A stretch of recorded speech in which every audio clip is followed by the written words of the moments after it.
hey guys, welcome back to my channel, and if you like this video, so please take a moment and subscribe, like, share and comment to my channel below. So guys, अब हम लोग करेंगे exercise 3.4 का question number first का first part. इस video में हम लोग करेंगे first and second part, next video में करेंगे third and fourth part. Okay, so guys हम लोग सबसे पहले क्वेश्चन पढ़ते हैं। Which of the following pairs of linear equation has unique solution, no solution or infinitely many solution? In case there is a unique solution, find it by using cross multiplication method। मतलब हमें ये find करना है कि जो हमारे जो linear equation है उसके यूनिक सॉल्यूशन है, नो सॉल्यूशन या इनफाइनेटली मैनी सॉल्यूशन है। आप लोगों को ये तो पता ही होगा कि ये क्या होते हैं। नहीं पता है तो प्लीज़ आप लोग चैप्टर 3 जो है उसका इंट्रोडक्शन पार्ट देख लीजिए, मैंने लिंक डिस्क्रिप्शन बॉक्स में दे चुकी हूँ। So guys, unique solution, no solution और इन्फिनिटली मैनी सॉल्यूशन में से अगर यूनिक सॉल्यूशन है तो हमें उसे क्रॉस मल्टीप्लिकेशन मेथड के थ्रू फाइंड करना है। ओके, सो सबसे पहले देखते हैं कि यूनिक सॉल्यूशन है या नहीं। सो गाइस, हमारा आप लोगों को तो पता ही है ना कि A1 A2 और कैसे फाइंड करते हैं हम कोई सा भी सॉल्यूशन। A1 मैं यहाँ पर लिख देती हूँ सबसे पहले। सो गाइस, हमने इसी फॉर्म में लिखते हैं ना हमेशा, A1/A2, B1/B2 एंड C1/C2 के फॉर्म में ही लिखते हैं। तो हमारा A1 क्या है, x है, तो हम यहाँ क्या लिख देंगे x, एंड A2 क्या है 3x। वेरिएबल के नीचे वेरिएबल ही आना चाहिए, मतलब सेम वेरिएबल, ऐसा नहीं कि ऊपर x है तो नीचे y। ओके, देन B1 हमने क्या मान लेते हैं y, 3y। ओके, 3y हमारा B1 है, अपॉन में 9y हमारा B2 है, माइनस और माइनस 9y, ये हमारा B2 है, माइनस से माइनस कैंसिल हो गया। ओके, इज़ टू हमारा C1 क्या है -3 एंड C2 -2, माइनस से माइनस कैंसिल कर दीजिए। अब देखिए ये तो ऑलरेडी 1/3 के फॉर्म में है, इसे हम लोग 1/3 के फॉर्म में लिख सकते हैं। ओके, तो यूनिक सोल्यूशन क्या होता है, मतलब A1/A2 is not equals to B1/B2, but इसमें तो A1/A2 इक्वल है ना। Okay, so this is not a unique solution. ठीक है, दिस इज़, या तो आप सिर्फ सिंपल लैंग्वेज में ये लिख दीजिए, no unique solution, no unique solution. अब चलिए नेक्स्ट पेज पे सेकंड क्वेश्चन सॉल्व करते हैं, सेकंड पार्ट। सो गाइस, ये है हमारा सेकेंड पार्ट। ओके, तो सेकेंड पार्ट में आप लोग जैसा कि देख ही सकते हैं कि जो हमारे 5 और 8 है वो इक्वल्स टू के इधर है। सबसे पहले इक्वेशन ढंग से बनाने के लिए जो 5 और 8 है वो इसे इक्वल्स टू के इधर लाते हैं। ओके, मतलब 2x प्लस y और +5 का है तो इक्वल्स टू के इधर आकर क्या हो जाएगा -5 इक्वल्स टू हम लोग 0 रख देते हैं। एंड वैसे ही सेकेंड इक्वेशन में क्या करते हैं, 3x प्लस 2y, अब 8y वो इक्वल्स टू किधर आके -8y equals to 0। Okay, so guys, अब हम लोग सबसे पहले ये देखते हैं कि यूनिक सॉल्यूशन है या नहीं है, तो ही हम क्रॉस मल्टीप्लिकेशन में उसका निकाल सकेंगे। ओके, तो जैसे मैंने आपको पिछले वाले पेज में बताया था A1/A2 के फॉर्म में। सो A1 है हमारा 2x एंड A2 है हमारा 3x।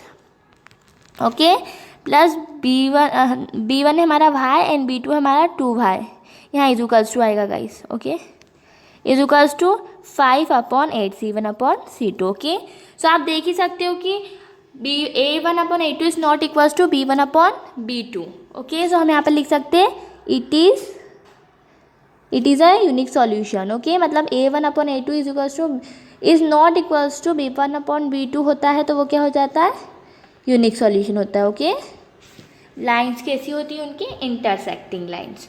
पर अभी हम लोग इसका क्रॉस मल्टीप्लिकेशन मेथड के थ्रू सॉल्यूशन निकालते हैं नेक्स्ट पेज पे। तो चलिए नेक्स्ट पेज पे। सो गाइस, अब हम लोग करेंगे इनको क्रॉस मल्टीप्लिकेशन मेथड से। मैं यहाँ पर लिख भी दूंगी by cross multiplication method, but guys उससे पहले जो हमने इक्वेशन ली है फर्स्ट एंड सेकेंड, ओके, ये वही लिए जो हमने पहले कन्वर्ट की थी इक्वल्स टू 0 वाली, क्योंकि क्रॉस मल्टीप्लिकेशन मेथड में हमेशा 0 को इक्वल्स टू में रखा जाता है। Okay, sorry for this noise. So guys, अब मैं लिखती हूँ cross multiplication method. So guys मैंने यहाँ लिख दिया है by cross multiplication method. Okay so guys जो हमने ज़ीरो वाली टर्म्स ली थी यही वाली हमें इक्वेशन इसी से सॉल्व करनी है।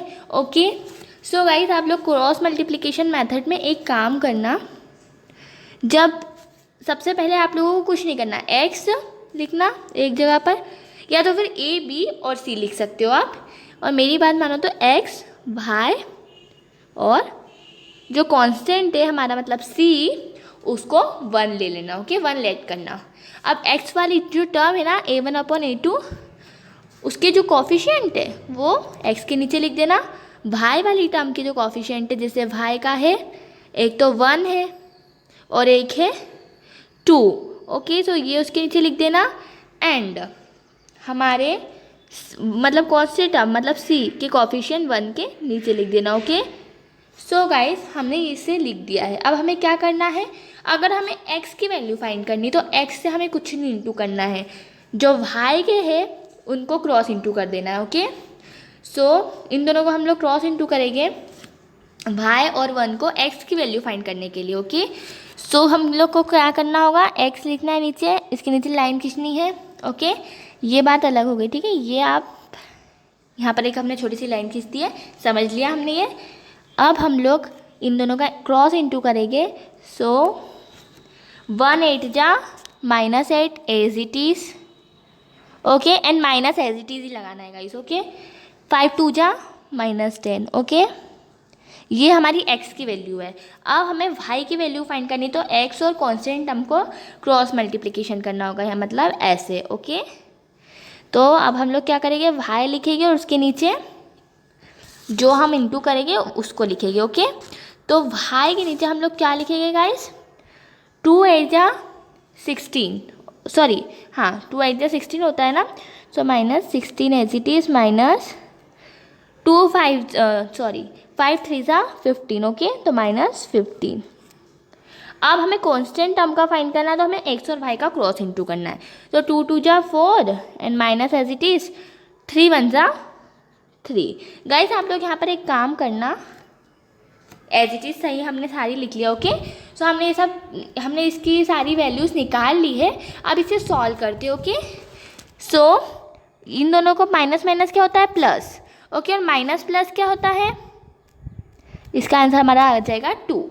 ओके अब आप देखिए यहाँ पर भी माइनस, यहाँ पर भी माइनस। ओके तो माइनस माइनस होता है प्लस, एंड हमारे पास एक और माइनस है ये वाला, तो इन दोनों को मिला के तो हमने प्लस कर दिया। ओके हमारे पास एक और माइनस है, तो प्लस माइनस क्या हो जाएगा गाइस, 1 आ जाएगा यहाँ पर आंसर। ओके क्या आ जाएगा हमारे पास आंसर, 1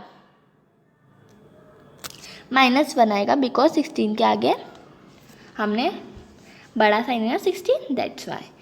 एंड 4 - 3 का आंसर हमारा 1 ही आएगा। ओके ये बात तो पता ही है। अब नेक्स्ट पेज पे हम लोग x की वैल्यू फाइंड करते हैं, फिर y की करेंगे। तो चलिए नेक्स्ट पेज में गाइस यहाँ मैंने लिख दिया है 4x। ओके सो x के नीचे हम लोग क्या लिखेंगे, जो हमारी x की वैल्यू हमने फाइंड की थी, मतलब 2। ओके इज इक्वल्स टू, उसके सामने हमेशा हमें क्या रखना है, कांस्टेंट टर्म।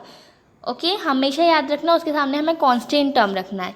तो अब आप देख सकते हैं जो 2 है, ओके हम इन दोनों का क्रॉस इंटू कर देंगे, तो x बन जाए तो x ही होगा, और 2 1 जा 2, तो x की वैल्यू हमारी क्या आ गई, 2। सिमिलरली हमें y के लिए भी वही करना है, फॉर y। ओके हमारे y की वैल्यू क्या आई है, -1 आई थी ना, is equals to 1/1। Okay so y बन जा तो y आएगा, इज इक्वल्स टू 1 बन जा -1। ओके सो हमारी y की वैल्यू आ जाएगी -1। Okay so guys that was it for this video, and stay tuned for some more videos. Till then take care and good bye.